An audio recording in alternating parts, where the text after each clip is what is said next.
Од 1 јули до 31 август 2026 година ќе биде воведена целосна забрана за движење во шумите и шумското земјиште на територијата на државата, соопшти Министерството за земјоделство, шумарство и водостопанство.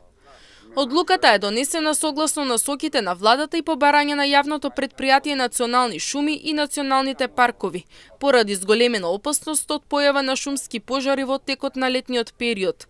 Согласноста за воведување на забраната е издадена согласно член 57 став 3 од Законот за шумите. Во периодот додека трае забраната, движењето во шумите ќе биде дозволено само со писмено одобрение, издадено од подружниците на јавно претпријатие Национални шуми или од националните паркови, во зависност од тоа кој управува со конкретното подрачје. Од Министерството апелираат граѓаните да ја почитуваат мерката, која има за цел да се намали ризикот од избувнување и ширење на шумски пожари.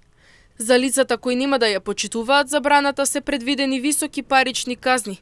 Согласно член 106 од Законот за шумите, секое физичко лице кое ќе биде затекнато да се движи во шума или шумско земјиште без соодветно одобрение, ќе биде казнето со глоба од 1500 до 2000 евра во денарска противвредност.